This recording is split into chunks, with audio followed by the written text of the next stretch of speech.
Good hype, man. Good work.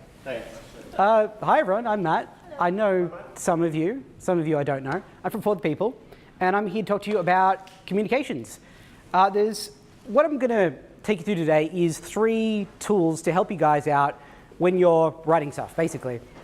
There's going to be 3 big elements to it. The first one is brand voice, which some of you may know as tone of voice. It's basically how the brand sounds in ways that make it different from any other brand. So if we had a bit of copy from Streamtime on a bit of paper, there was just like A4, nothing to identify it, and put it next to another brand, what about it would make it stand out?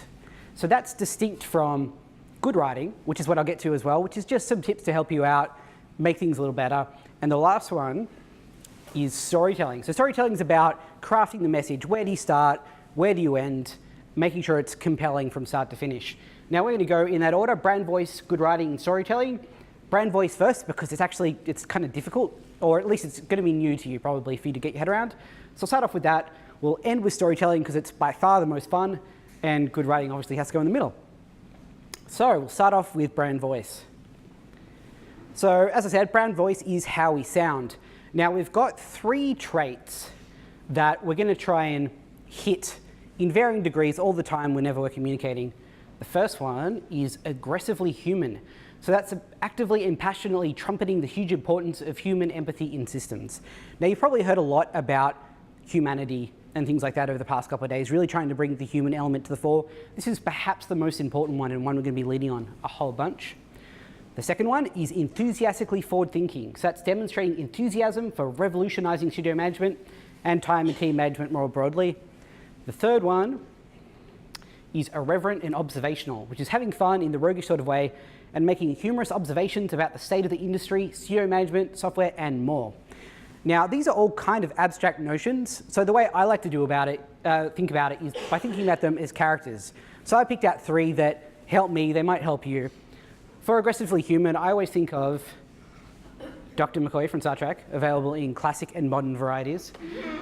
So Dr. McCoy is the one who's always really sort of trumpeting the importance of humanity and remembering what makes us sort of human and important. For enthusiastically forward-thinking, this one's a little more obscure. We've got Jonah Hill's character from Moneyball. Now, who's seen Moneyball? Awesome. Basically no one. Great. So Moneyball is a film about 2 guys who totally changed the American baseball system forever by using data and numbers to pick players rather than just the gut feelings of recruiters.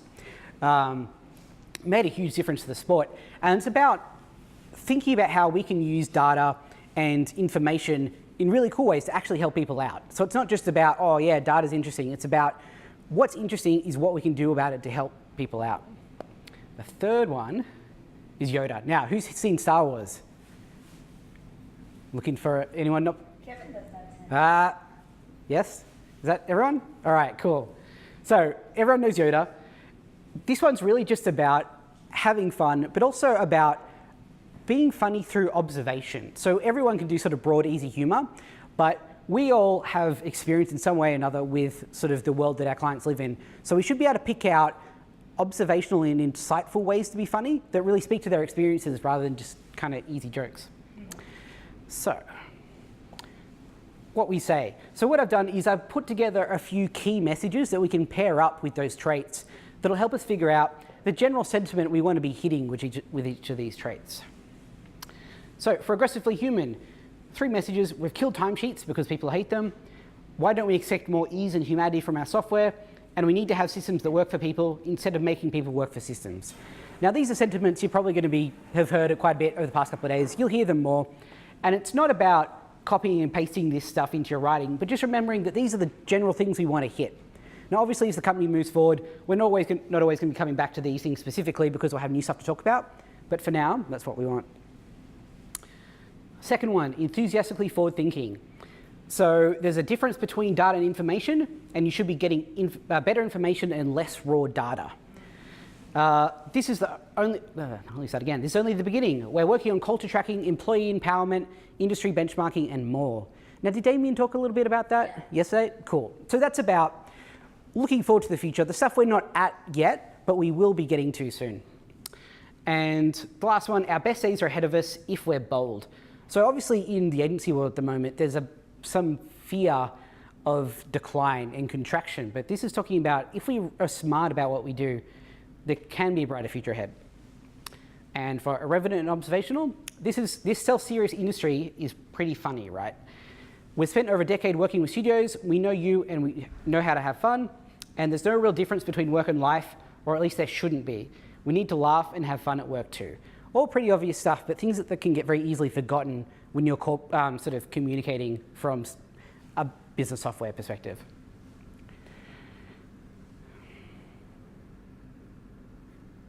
There we go. All right, so how do we know when to use these messages as opposed to other ones? So there's this concept of goodwill that I like to use, which basically relates to how likely is it in that moment that you're going to lose their interest or actively have them turn against the Streamtime brand. So there's low, medium, and high goodwill situations. And I'll give you some examples to help you sort of understand it. First contact marketing. So that's when you're introducing Streamtime to someone completely fresh, is low goodwill. The reason, because we have one chance to grab them. They have no reason to believe that Streamtime is worthwhile at that point. They're just skimming the internet or wherever they are. We need to hook them straight away. So that would be the front page of the website, above the line marketing, digital marketing, sponsorships, things like that. Also low goodwill is when you're responding to irate customers. Obviously, the reason it's low goodwill is because they're really shitted off. They're already short on goodwill. In the medium section, we have giving the user bad news in the system. So it's a medium goodwill situation because they're not going to respond well to the bad news, but they also understand that it's not Streamtime's fault. Things are going bad, but it's not on us. So system notifications in the system are one of those things.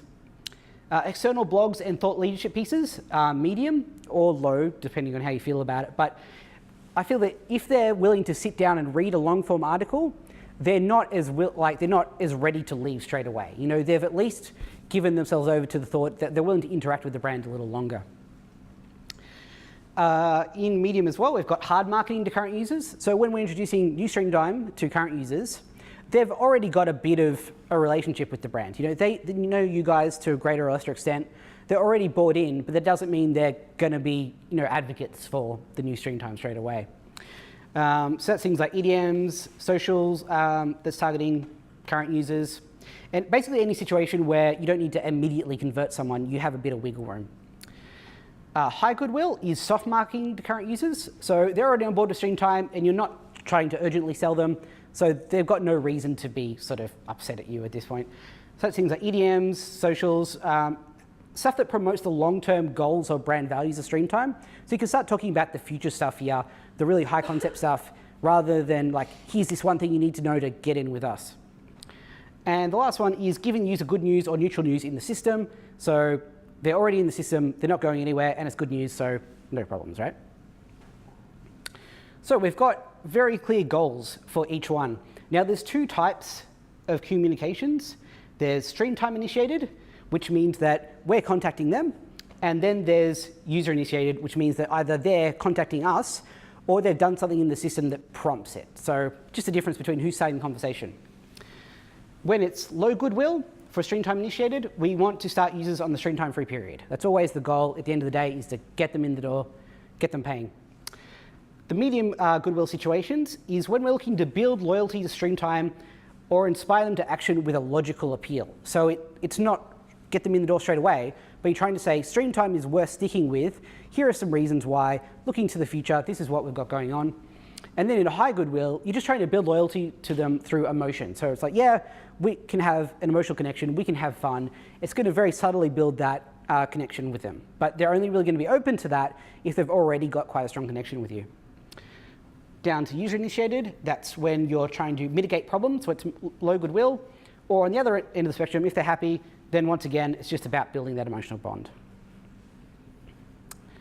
Okay, so when we've got low goodwill situations, we always want to go to aggressively human straight away.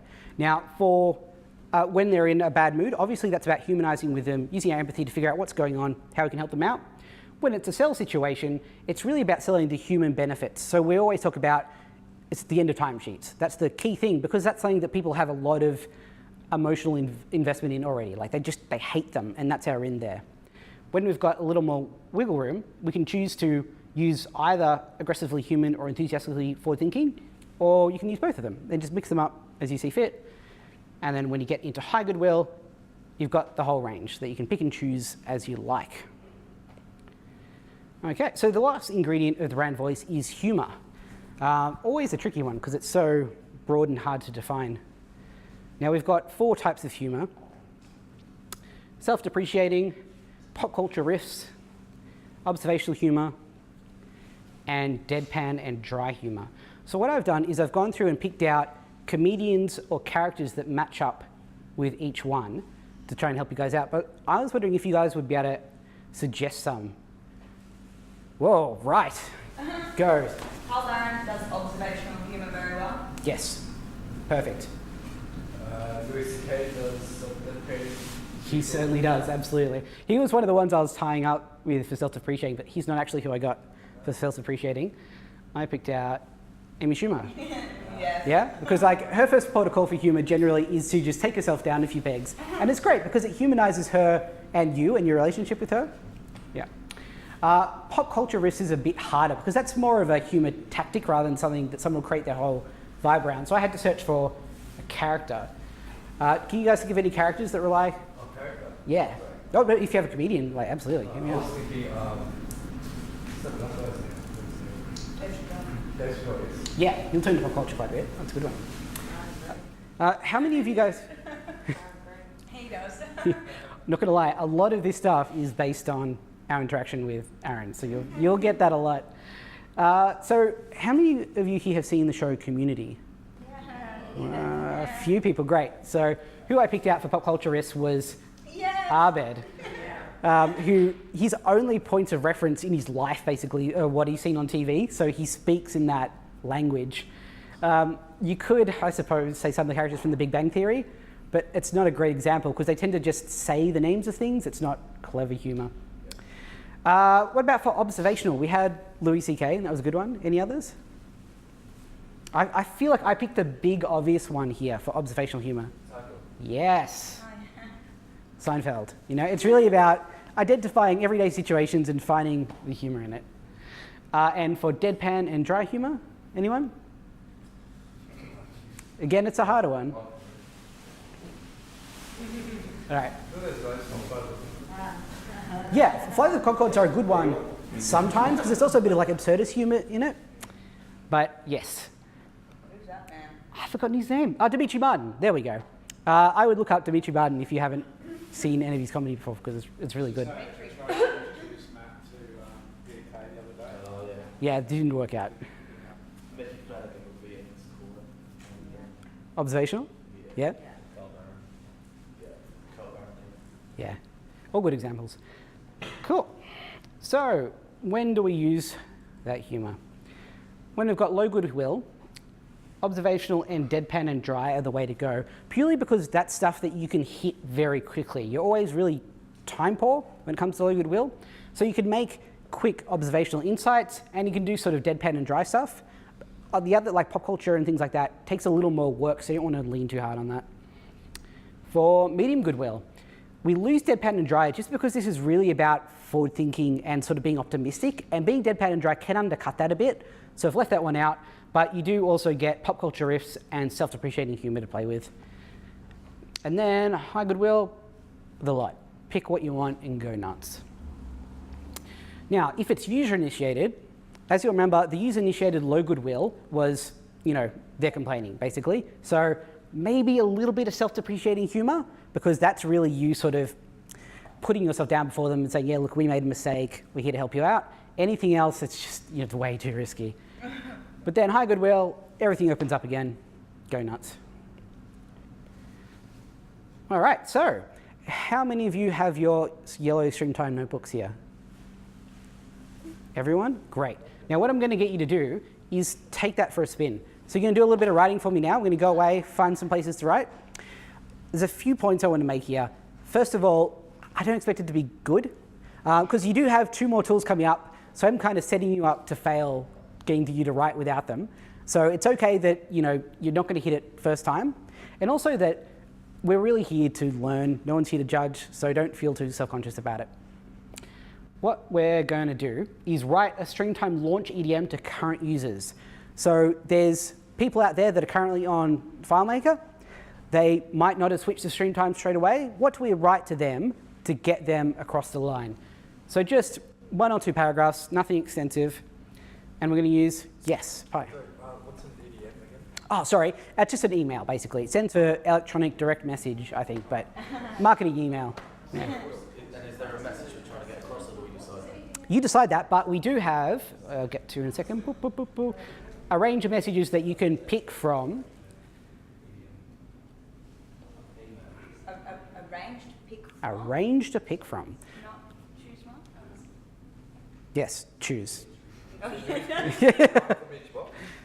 Yeah, so you're going to be using all of this stuff. It's a medium goodwill situation. So you try and bring in some humanity, some enthusiastic forward thinking if you feel it's appropriate. These are here to choose from if you want. You don't have to have any humor in it. It's just there as an option to you. And those messages there are options for you as well. They don't have to be used, okay? So they're all just, everything that I'm going to present to you today is supposed to be helpful tools, not rules and restrictions. So use what you think is best. Don't use what isn't helping you out.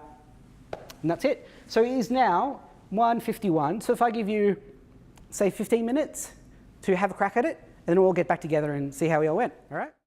So Kai's still writing, so I can't call on her first, unfortunately. Any volunteers? Straight up, all right. You can read it, or I can read it? Oh, good luck reading it. I'll read it though. Take it away. Okay, hey, we've been saying this for a while now, and the time's finally come. We've built an entirely online new product. It's new for you, not us. We've been immersed in it for years, months, weeks and weeks and weeks, along with superstars for the people. So chuck out your server, let's trash FileMaker together. Invite the bonfire coming. But only if you're ready to rethink your jobs, and what you think you know about managing jobs. Call me, I'll show you our slick new baby, and we can chat about the next oh so easy steps. Oh yeah, forgot to mention, we've killed timesheets. We know how much you hate them. Love StreamTime. Awesome. Fantastic. Look at that. All right, who wants to follow that act? So David. If you're anything like us, you've probably been dreaming of a better way of managing your jobs and your timesheets. Well, managing your jobs and timesheets. There's got to be a better way. Well, the good news is we think we've cracked it. Ladies and gentlemen, meet StreamTime. Whatever it's called. It's from my iPad as well. First of all, StreamTime X. it's fast. It's so easy to use, and there's no pesky servers or updates. And best of all, we've killed off the timesheet, and it's all online. So put it on your to-do list and give it a try. Love you, Oh, I like the to-do list. Yeah, absolutely. I haven't thought about the intro bit yet, but we have made something new that we've been itching to share with you for some time. You told us you wanted pure web, and we've only gone and made it. Gone at time sheets, gone is boring data, gone is frustration. Hello, more free time. Hello, beautiful information. Hello, happy face. Is your interest peaked? Good, then check it out. Yeah. Awesome as well. Cool, I think we can probably just go home now. I think we're done. So, I'm sure you've got some equally great ones in there. We are going to have a few more goes at that though, so hold on to it and I'll be calling on you again. But don't throw it out because we can come back to it. So, section number 2 is good writing. So this isn't about saying that StreamTime. This is just a few tips you can use to help you out when you feel like you're stuck. So it's all down to one goal, which is effective communication. This is something I really have to hammer home to people a lot because when you're at university, they try to get you to write in a certain style and say that that's correct. Throw that out. We're just trying to communicate our point and nothing else matters. So the guide goes like this.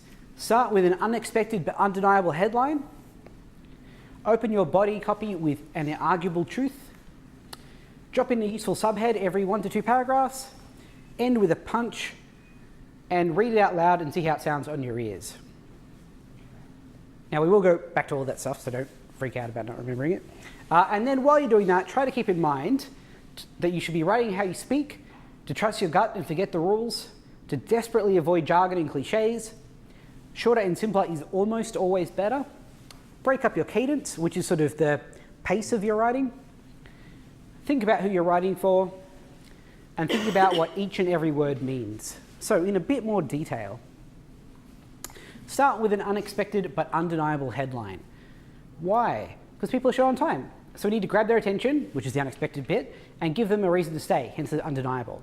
And it really has to be both. You know, you can say, look, a blue unicorn, and that's unexpected, but obviously there's no truth in there that's going to keep them around. So how do we do that? There's definitely going to be something we're trying to communicate, so we need to distill it down to its purest form and then try to figure out the most gripping way to communicate that. If it's not a surprising idea, then we need to at least find a surprising way to frame it. So for example, instead of a headline that says, we were fined because the fire door was found to be obstructed during a recent fire inspection, you could say, the milk crate that cost us $4,000. You know, same truth, but you're framing it in a way that grabs someone's attention. So you just imagine, like in an email, whatever it is, that being the big, bold bit of copy you see, and then it gets into the body stuff. You've got a really boring thing to say, like stretch-resistant shirts are 50% off this weekend. Instead, you could say, stretch your money twice as far on the stretch-resistant shirts this weekend. Obviously, still not very exciting, but better than what it was with what you had to work with. Number 2, open your body with an inarguable truth.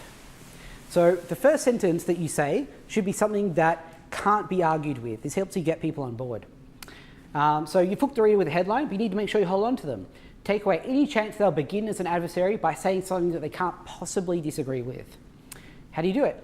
Something in the headline made the reader decide to read on. They think you might be able to solve a need or desire they have, even if that desire is to simply be entertained. Hone in on whatever that need is and immediately confirm that you understand it. So for example, instead of saying, at Westbank, we pride ourselves on outstanding customer service, that's why we're extending our branch service hours on Saturdays to make sure we're around to help you out at a time that actually works for you. This is a pet hate of mine. Starting a conversation with, at company, comma, we, blah, blah, blah. Can you imagine going to a party and speaking to someone, go shake their hand, and the first thing they say is, hey, I'm Frank, I love boats, or something about them. It's super rude. You know, it's just not a thing that you do because it shows that you're very self-centered, but companies do that all the time. Instead, we could say, let's be frank, traditional 9 to 5 banking hours just don't work for most people. That's why we're extending our branch service hours on Saturdays to make sure blah, blah, blah, blah, blah. So finding the truth in there, hitting that first. Drop in a useful subhead every 1 to 2 paragraphs. So you guys know what subheads look like? You've got sort of paragraph, but then there's just little headings all the way through. Awesome.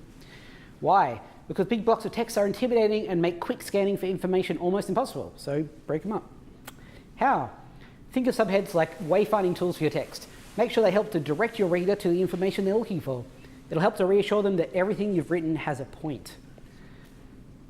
For example, you could have that big block of text there. You can pay your bill online using our customer portal over the phone or at most Australia Post outlets. If you have any questions about your bill, please call blah, blah, blah, blah, blah. Or you can have a headline that says, how to pay your bill. You can pay online using our customer portal over the phone or at most Australia Post outlets. Any questions? Then give our customer contact centre a call, etc. Little bite-sized nuggets that'll help people understand what's going on very simply and find it again if they need it. 4, end with a punch. Why? You know how the last Lord of the Rings movie had like 7 different endings that all dragged on? You don't ever want to do that or be that. Leave an impression, inspire your reader to action. How? Don't take for granted that your reader will take up the call to action at the end of your writing. Go back to their need, give them a compelling reason. So for example, a letter could say, and that's why I think we should have an official Facebook page. Thanks for reading, I appreciate it. Let me know if you have any questions about this. I'll be happy to answer them. Have a good afternoon. Kind regards, Bill Bilson. Or it could say, either we can try our social media presence or negative customers will. Bill Bilson. It's a much stronger way to finish off, and I'll ensure that they're compelled to do something about what they've just written instead of just petering off. Read it out loud and check how it sounds on your ears. This is one that I use a lot, and it looks like I'm a crazy muttering person at the office. So proofreading with your eyes is surprisingly ineffective because your brain often auto-corrects mistakes, even whole misplaced words you see on the page before you consciously notice them. It's a sentence-level version of how your brain will unscramble some misspelled words for you, provided they contain the correct letters. I can't tell you how many times I've seen this happen. I've been reading through something I've written, and it sounds fine, and I give it to someone else, and there's 3 or 4 words missing that my brain has just put in because it's expected them to be there. I wrote it, it knows what should be there, so it just puts them in. It helps out so much to read them out, because when you do, so how you do it, you read it out loud, even if it's under your breath. Try and do it like a speech, putting emphasis where you think it's appropriate. When something's not right, you'll trip up on it, and you'll know what you have to do to fix it. And it happens all the time to me when I'm reading out something that I wrote that I haven't proofread properly, especially in front of clients. There'll be some bit that I'll just completely fall over because there's a word that's not quite right or in the wrong place. It's the easiest way to spot mistakes. Okay, now I put that there to remind me that I need a volunteer at this point. Do we have a volunteer? One volunteer. Awesome. What I need you to do is go outside and stand out there and just make sure you're far enough away to not be able to hear anything. Okay? You will want that One day. We'll send someone out for you very soon. And there were 14.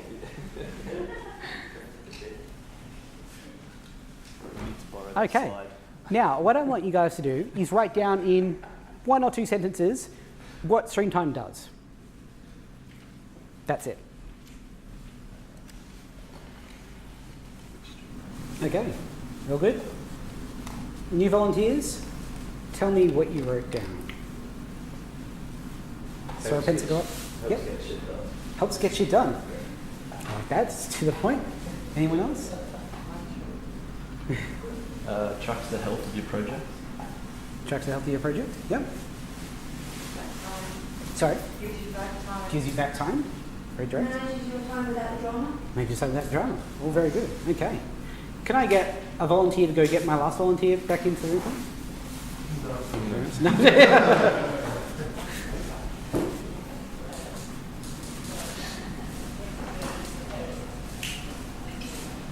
All right, volunteer, can I get you to come to the front of the room for us?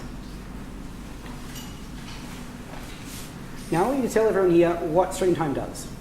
Ooh, Stream Very Time quickly, as fast as you is can. Project management software for creative businesses to use to run their business. That was very succinct as well. Okay, so what I was trying to get across there is that you should write how you speak. That you did kind of trip me up a little bit. That's okay, because that was a very great prepared answer. Usually what happens when I do that is that the responses in the room are very sort of formal and overwrought, and then someone comes back in and explains it very simply. Unfortunately, you guys are way ahead of me, and kind of the reverse happened.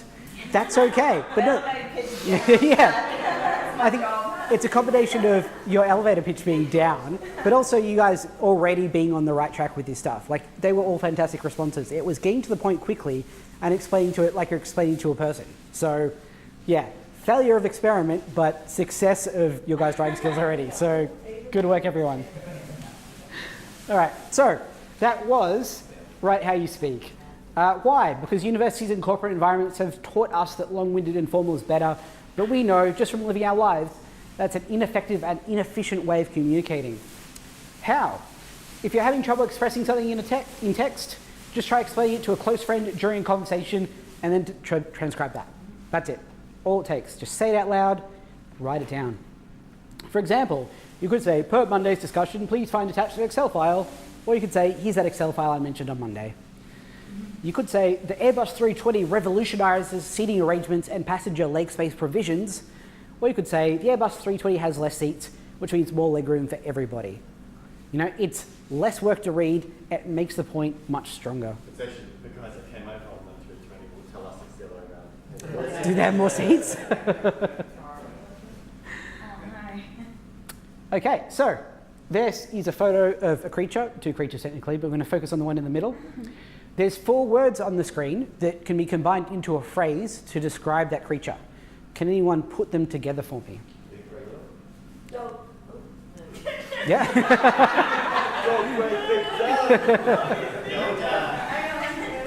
So you said the big grey dog? Yeah? Yeah? Dog. Oh, okay. You just said it.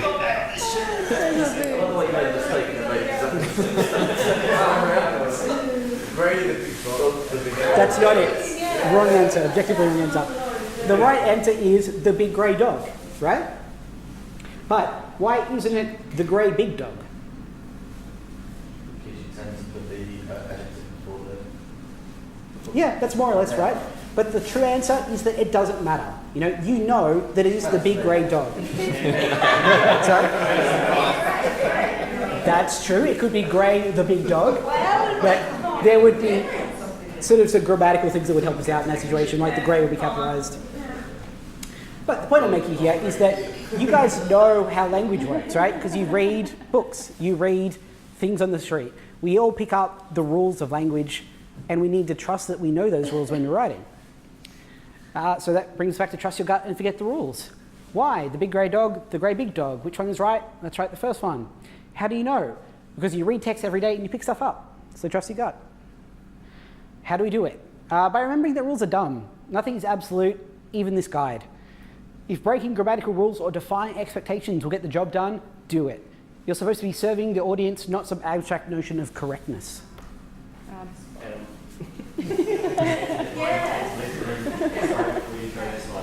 Sorry?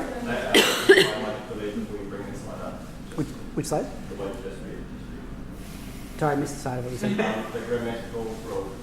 You have to hide that. Oh, okay, right. Do they have strong grammar? Do you agree with this?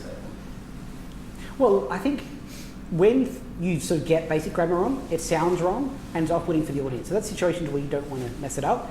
But when you get into the really strict stuff and you start nitpicking, that's when you're not really helping anyone, is my feeling. That's still a bit, though. That's a little bit.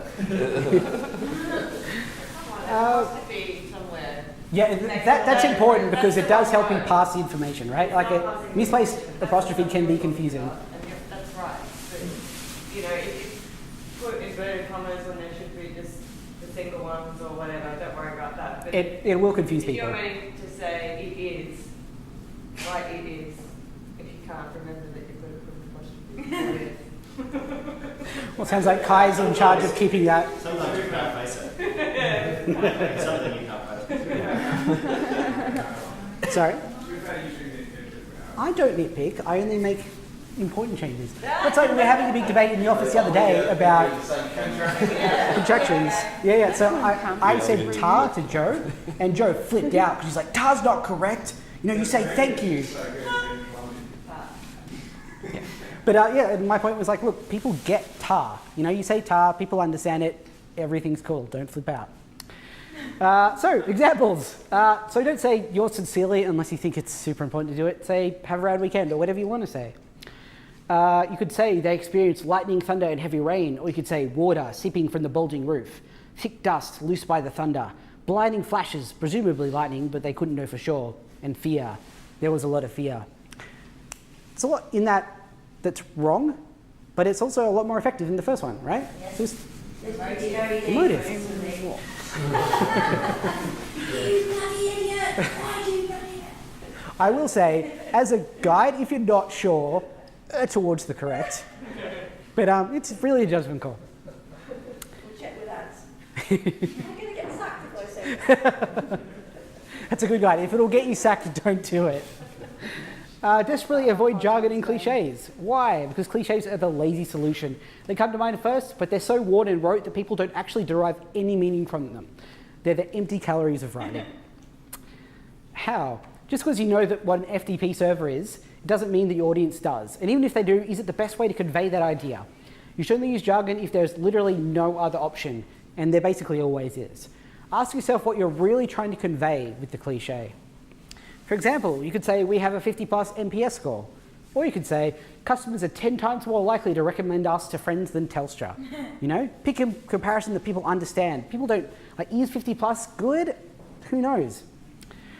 So don't say this is your dream home, bringing the best of suburban living to the inner city, because that's what they all say. Instead say 3 open plan levels, huge backyard, a fireman pole to the garage, all just 3 minutes from Central. Beat that. Just breaking it up will make people pay attention because it's not what they read all of the time. Shorter and simpler is almost always better. Why? Because shorter is more compelling. People get bored before they're finished reading a single sentence sometimes. You could ruminate or you could muse. You could decorticate or peel. Transect or cut. So cut, all the time cut. How? Write what you need to, then do it with half the words.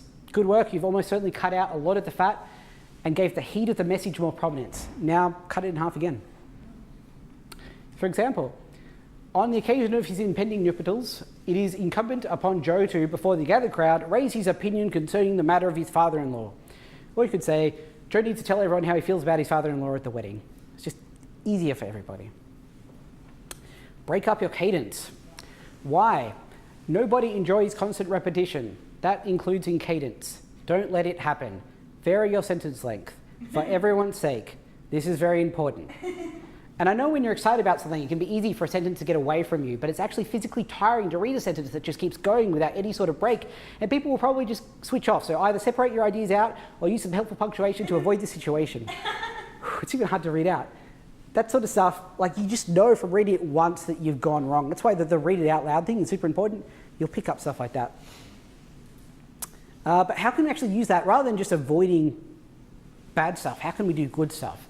So good writers vary their cadence to break up monotony, but great writers do it to evoke specific emotional reactions. So maybe build up the tension of the sentence, raise it as high as you can, hold it there until it's almost uncomfortable, and then drop it. Make your point, cool it off.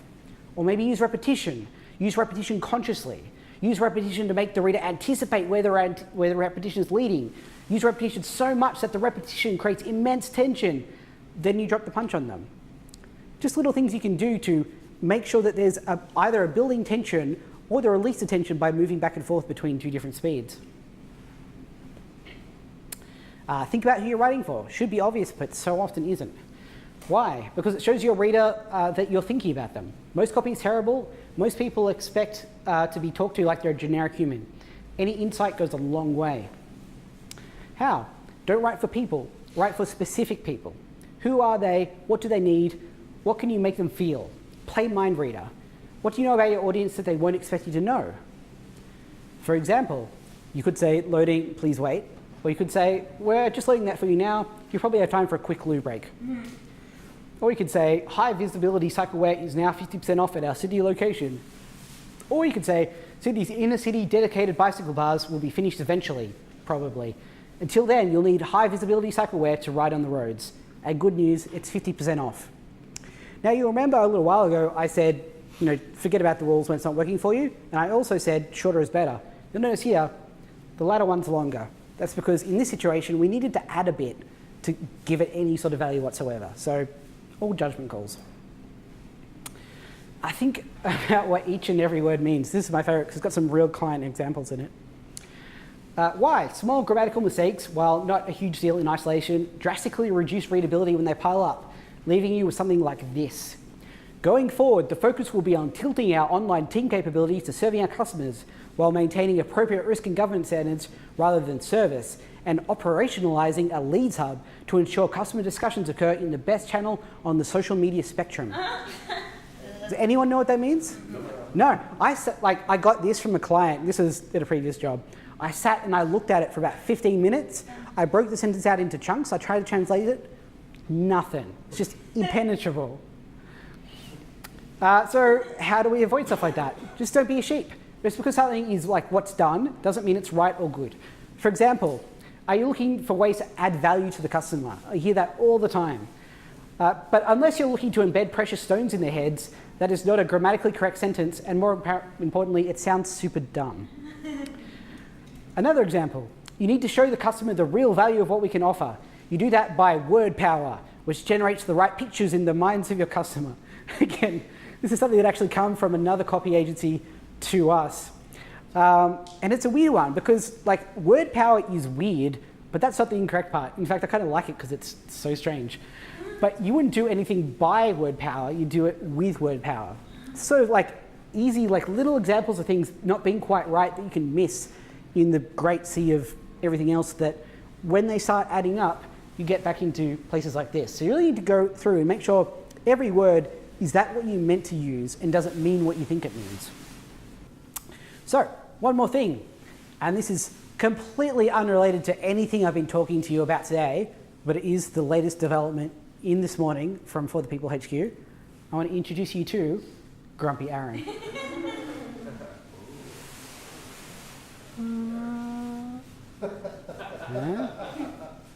Hey, he moves. So our animator Ben has figured out the rigging on the new character and is starting to put him into action. So that's a small first taste of how he's moving. He's not grumpy now because we're about to do wine tasting. Yeah, that's right.